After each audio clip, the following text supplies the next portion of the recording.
Welcome, everyone. Today we bring yet another great Gen Z leader who's an author and inspiring leader. Rohin Shahi is a member of Gen Z who studied computer science at Duke University. He loves to travel, sing, and attempt to dance.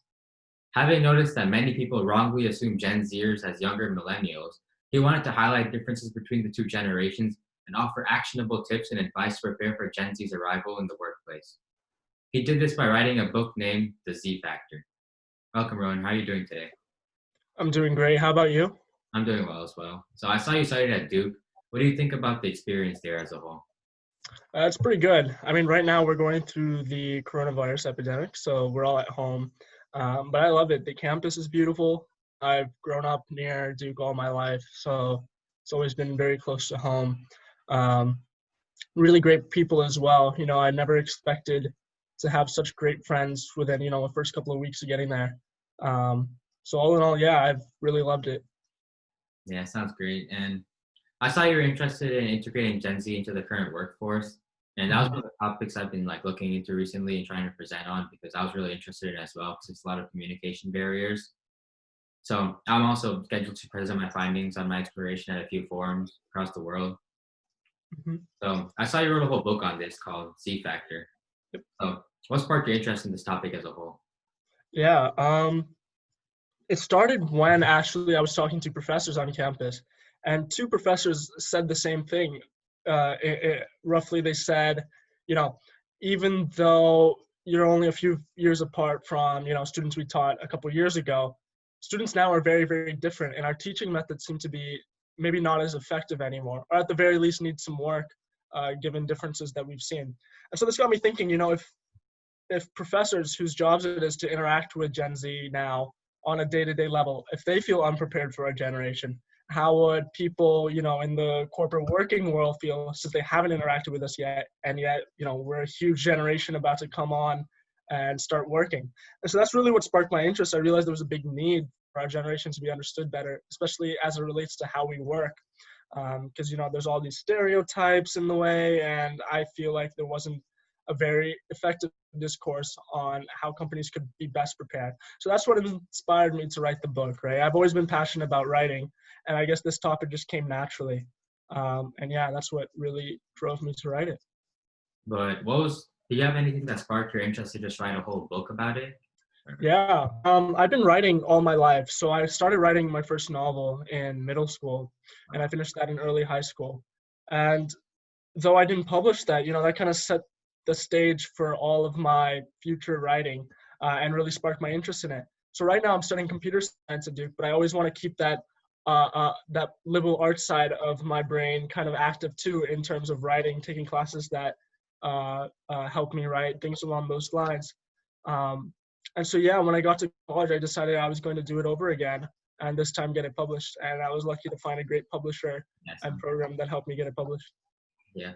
And do you have plans to write even more books in the future? I think so. Right now, I'm going to take a little breather, buckle down on doing more Gen Z research with the hopes of then helping one-on-one companies kind of better understand us and offering services that way. But yeah, definitely in the foreseeable future, it's something I think I'm going to be continuing doing all my life. It's one of those hobbies I really enjoy. So in these other books of yours that you're planning to write, do you have separate topics that you're working on, or is it mostly the same topic, just more information on it? Could you say that one more time? Which topics are you planning on putting in your future books?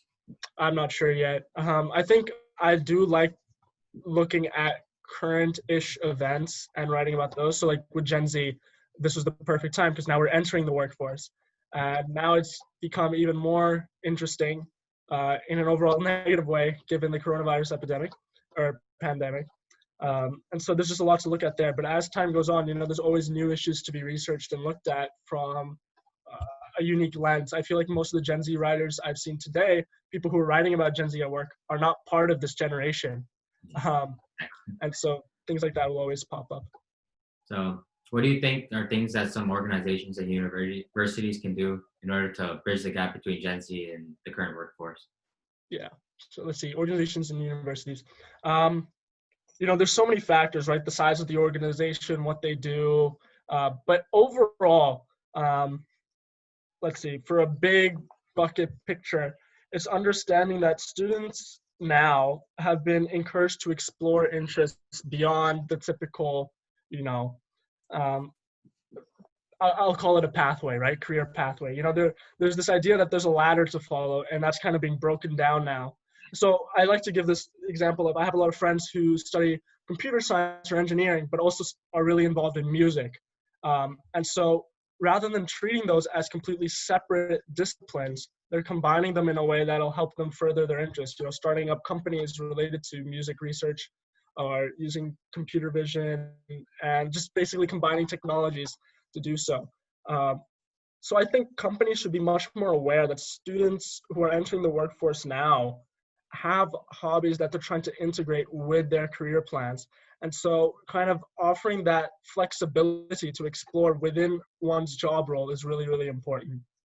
Um, and then other things too, right? Mentorship, as always, is incredibly important. And now it's starting to become prioritized even more since there's been such a big emphasis with our generation in particular on finding leaders to look up to, things along those lines.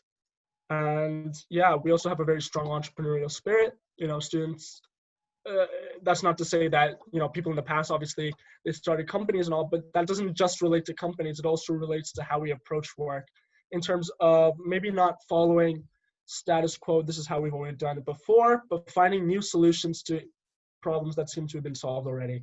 So I think that's going to make us very efficient at finding ways of improving the work we do as we go on. Yeah, for sure. I think that'd be a good idea to bridge the gap. And I saw on your LinkedIn that you were a speaker. Do you also speak on this topic? I do. I just started. So I've been on one major podcast so far, and I'm lining up a couple others. I've also done small speaking roles within the Duke community and the greater Durham community. And I'm looking for ways to now broaden my speaking experience with how everything's online now. Yeah. That's really cool. And is there anything that sparked your interest in public speaking overall? Public speaking is interesting, right? I feel like a lot of people have a big fear of it, which is reasonable. Like it's scary to go in front of a lot of people. I was lucky to start early with a lot of the things, other programs and extracurricular activities I did in middle school and high school, and so I got that experience from the get-go. But I know a lot of people feel, especially when it comes to talking to people who are older than them or more experienced, it becomes very nerve-wracking. I think the idea to keep in mind is that the people who are watching you public speak aren't out there to get you. Whenever I talk to people who are fearful of public speaking, they're always worried that they're going to be judged for the way they present themselves, for the way they talk, and as such that just causes confidence to crash. But in reality, if someone's watching you speak, they're at least mildly interested in what you have to say. Yeah, I don't know if I answered your question super well there, but Yeah, that was good. cool. Everyone has some inspirations. Who are yours, or what were your inspirations while you were working? It's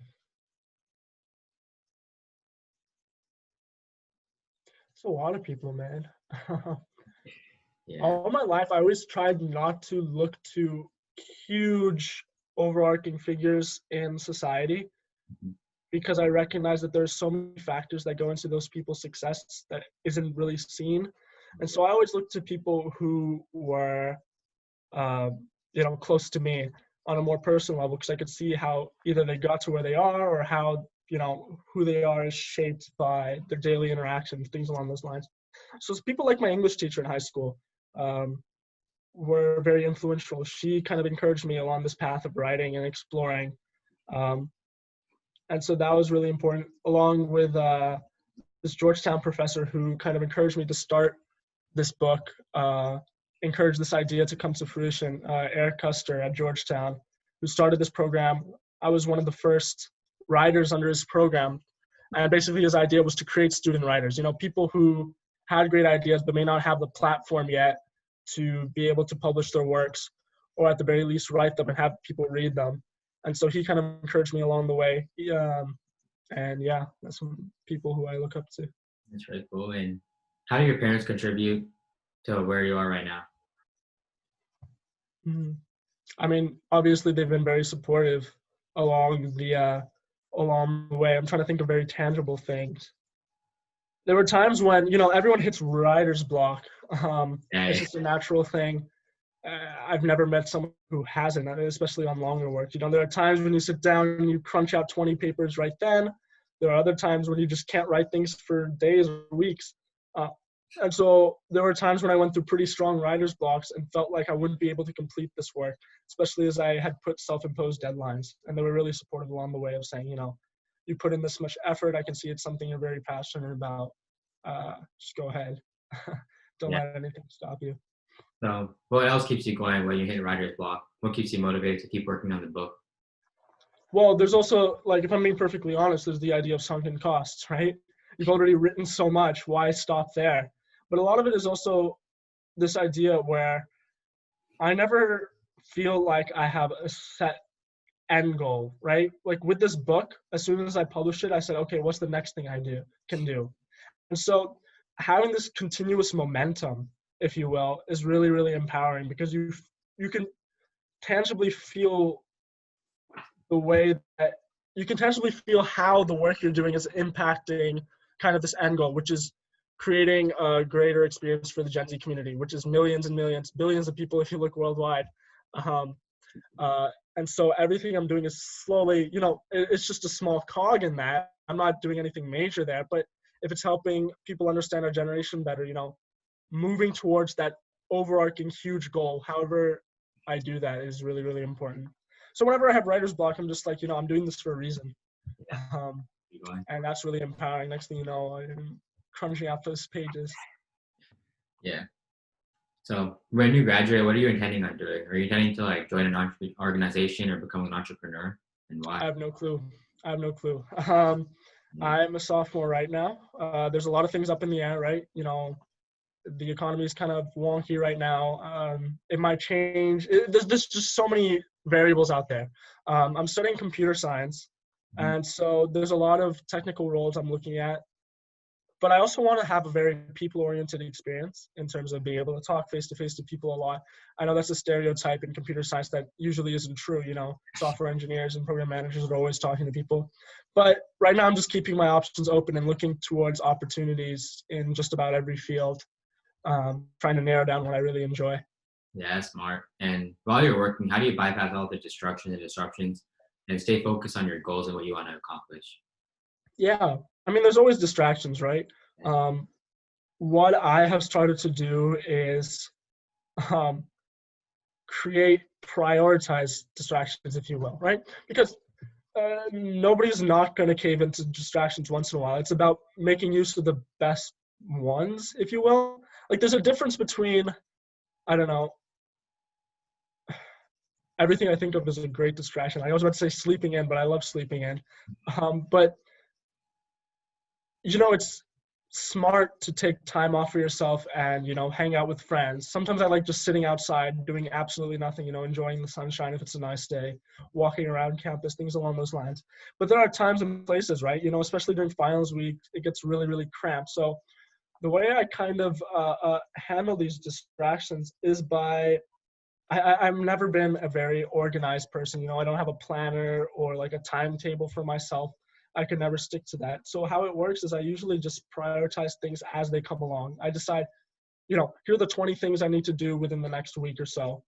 This is the most important. This is the least important. And I crunch through as much as I can. Once I feel like I've reached a good point in my goals, that's when I say, okay, it's time to take a breather. And I think this process is something that works particularly well for me. I get the most important work out of the way. I still get the chance to relax and enjoy. But that prioritization is really, really important. And has your passion ever come in the way of you getting good grades in school? Or has it affected your schoolwork at all? Maybe a little. When I started at Duke, that's when I was doing the brunt of my writing. And I think my GPA was the lowest entering at the beginning of freshman year. And it's been going up since then as I kind of leaned off on how much. So there's a direct correlation there. But I think a lot of it also has to do with the fact that college was new to me. Um, Overall, no, though. There's that, but I'm talking like fractions of points and things along those lines, GPA points. So it's not a huge deal. I think overall, when you find something you enjoy, you find a way to carve time for it. And there's always the idea that there's 24 hours in a day. so you can't do everything. But when you feel really passionate about something, you know, you really don't realize what kind of goes away. Maybe you would have spent an extra 30 minutes studying on something, but in the grand scheme of things, at least in my opinion, writing this book is definitely more important. And if someone has a passion, it's not always about getting the absolute 4.0 you can if you can't really pursue what you enjoy in college. Yeah. And going back to Gen Z, do you think Gen Z will ever take over the top position in all these organizations and businesses in like the near or far future? I think so, absolutely. I mean, A, someone has to, right? And at some point we're going to be older. But B, Gen Z you're seeing a lot of leapfrogging, even now. Gen Z has just entered the workforce. People are a few years in. But you're already seeing this kind of leapfrogging where a lot of Gen Zers are now managing already older generations much quicker than, this is difficult to articulate, much more quickly than generations in the past who were our age. So we're seeing this kind of growth and expansion of people entering management very early on. And this has good and bad, right? The good is, if someone's talented and capable of managing people from an earlier age, great. But also companies need to invest a lot more time and resources into the actual training of these people. It's one thing to say, okay, this guy's been doing good work, or he or she has really done it all, let's give them, a supervisory position. But if you don't offer that training, they're going to stagnate. And so I think this investment in people needs to be a priority if it wasn't already, especially as it relates to people's growth within companies.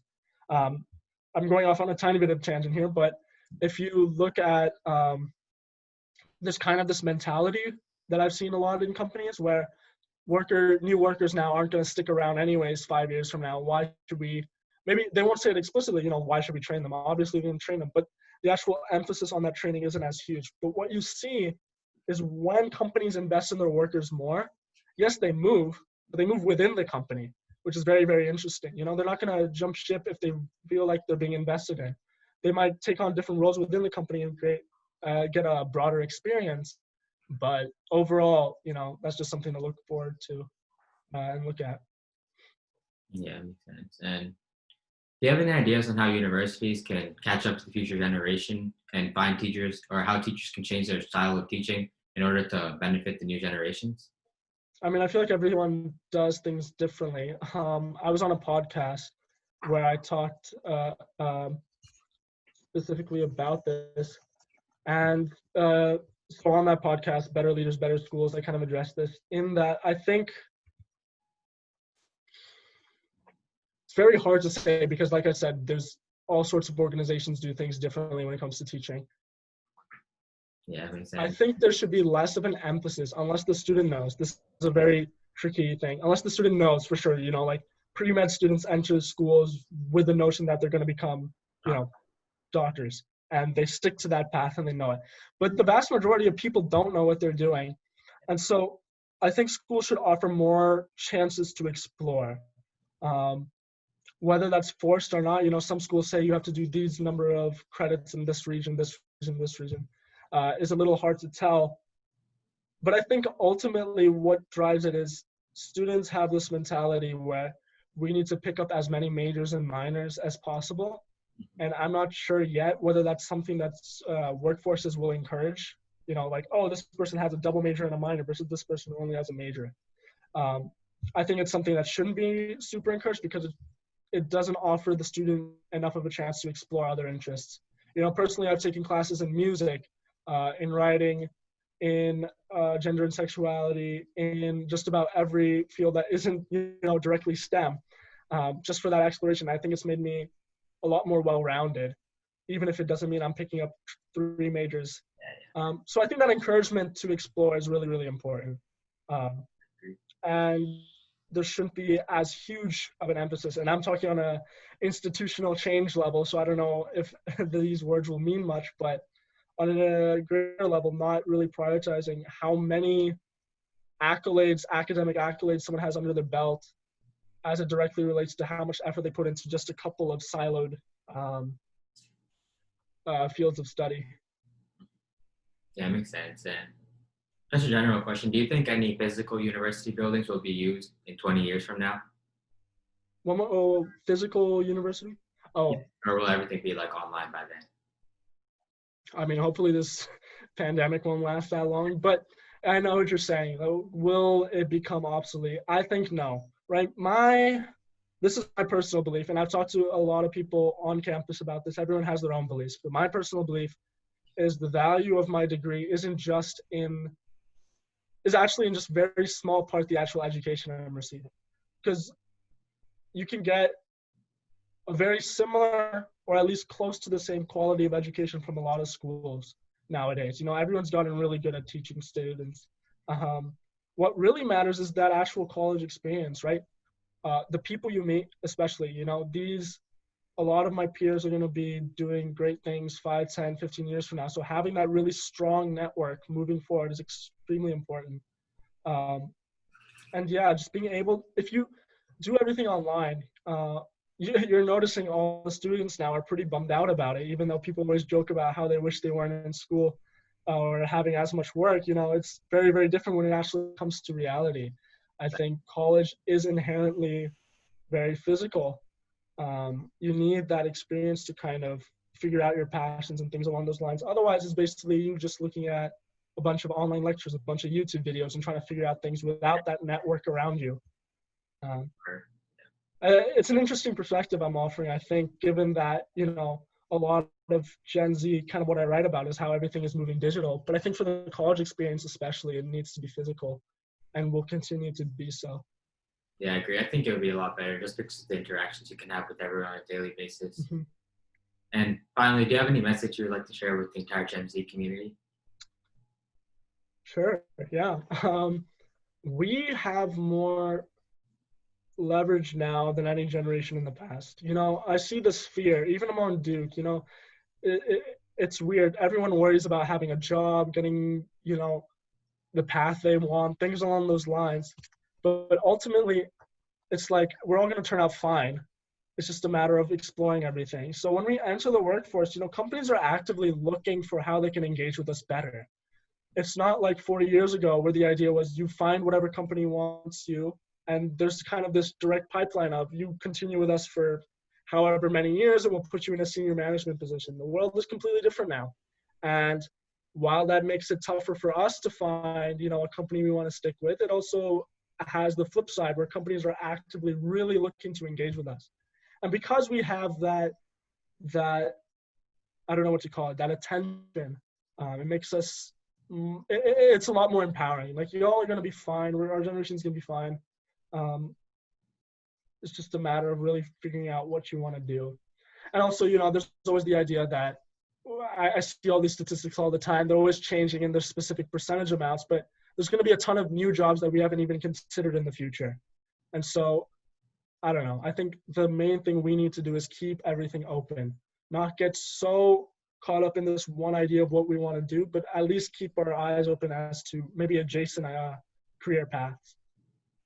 Yeah, it's a great message.